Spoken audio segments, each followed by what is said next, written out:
बिस्मिल्लाहिर्रहमानिर्रहीम। आज हम पढ़ने लगे हैं हीम बायोसिंथेसिस। हीम बायोसिंथेसिस कैसे होती है। हीम बायोसिंथेसिस जैसे कि सबसे पहले ये है उस ग्लाइसिन एंड सक्सिनल कोएंजाइम, ये है सबस्ट्रेट। ये सबस्ट्रेट आएंगे अला सिंथेज 1 जो एक एंजाइम है माइटोकॉन्ड्रियल एंजाइम। ये इन दो आपस में मिलेंगे और बनाएंगे गैमा अमाइनो लिबुलिनिक एसिड। यहाँ पर जो कोएंजाइम है वो है पाइरिडॉक्सिल फॉस्फेट। ये MCQs आ गया। और यहाँ जो फीडबैक मैकेनिज़्म है जो इनकी सिंथेसिस को रोकता है वो हीम है। अगर बॉडी में हीम सिंथेसिस बहुत ज़्यादा हो जाए, एक्यूमुलेट कर जाए, तो यहाँ हीम आकर इस स्टेप को रोकेगा और मज़ीद हीम की सिंथेसिस रुक जाएगी। हीम बायोसिंथेसिस में बेसिकली हम हीम की ही सिंथेसिस करवा रहे हैं। यहाँ पर कोएंजाइम ए बाहर निकल जाएगा, सेक्शनल कोएंजाइम ए, ये वाला कोएंजाइम बाहर निकल गया और कार्बन डाइऑक्साइड बाहर आ गई। और यहाँ पर MCQs है रेट लिमिटिंग स्टेप।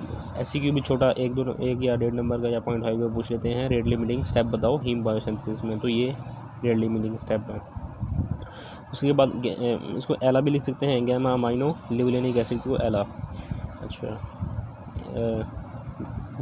ये एला इसकी गैमा अमाइनो लिबुलिनिक एसिड डिहाइड्रेटेज, इसको हम पोर्फोबिलिनोजन सिंथेज भी बोलते हैं। ये एला इस एंजाइम की मदद में, जो कि साइटोसोलिक एंजाइम है, ये है माइटोकॉन्ड्रियल एंजाइम। ये रिएक्शन माइटोकॉन्ड्रिया में हो रहा है और ये साइटोसोल में हो रहा है। ये भी एक MCQs है, आप पूछ लेते हैं। अब एला के 2 मॉलिक्यूल कंडेंस होंगे और पोर्फोबिलिनोजन बना देंगे। ये गैमा अमाइनो लिबुलिनिक एसिड डिहाइड्रेटेज, इसको हम पोर्फोबिलिनोजन सिंथेज भी बोलते हैं। अब यहाँ पर MCQs ये है कि इसके अंदर जो एला एसिड डिहाइड्रेटेज है, इसके अंदर जिंक पाया जाता है। और यहाँ पर नेगेटिव फीडबैक कौन सा है, लेड, एक मेटल है। मतलब इसके अगर लेड बहुत ज़्यादा हो जाएगा तो इसकी सिंथेसिस यहाँ पे रुक जाएगी। मतलब ये बाहर से कोई हम अगर इनहेल करते हैं या किसी भी ज़रिए से आता है तो यहाँ पर इसी सिंथेसिस को रोक सकता है। अब पोर्फोबिलिनोजन से आगे देखते हैं। अब पोर्फोबिलिनोजन बनेगा हाइड्रोक्सी मिथाइल बाइलेन सिंथेज। उसका नेक्स्ट जो अगला प्रोडक्ट है उसी के नाम से बस सिंथेज ऐड कर दिया है, हाइड्रोक्सी मिथाइल बाइलेन। ये बन रहा है बना कौन रहा है, हाइड्रोक्सी मिथाइल बाइलेन सिंथेज बना रहा है। अब यहाँ पर पोर्फोबिलिनोजन के 4 मॉलिक्यूल्स कंडेंस होंगे। यहाँ पर एला के 2 मॉलिक्यूल्स कंडेंस हो रहे थे, यहाँ पर 4 मॉलिक्यूल्स कंडेंस हैं। ये छोटी छोटी बातें याद होनी चाहिए। बेसिकली ये टेबल कर लें और थोड़ा सा अंदर से रीड कर लें तो ये इजीली कवर हो जाएगा। इतने ज़्यादा मतलब इसको ज़्यादा ध्यान देना है, क्योंकि आगे पोरफायरियाज हैं। पोरफायरियाज बेसिकली बीमारियां हैं और बीमारियां इसी टेबल से रिलेटेड है, यानी रिएक्शन से रिलेटेड है। यहाँ पर मैंने निमोनिक बनाए हुए हैं, वो नेक्स्ट जब पोरफायरियाज पढ़ाऊँगा तो वो निमोनिक आपको समझा दूँगा।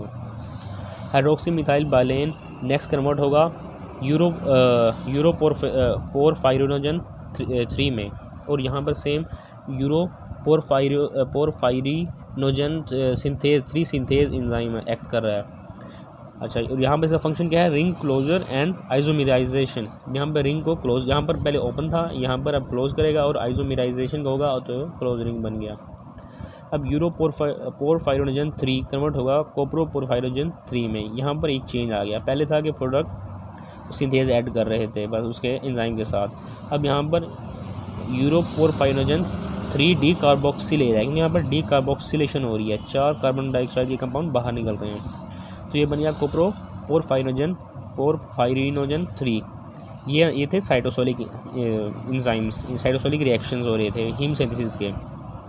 इस तरह ऐसे क्यों पूछ लेते हैं, give the cytosolic reactions in of heme synthesis, heme biosynthesis, और या फिर give mitochondrial reaction in heme biosynthesis, ये ऐसे क्यों आ जाता है।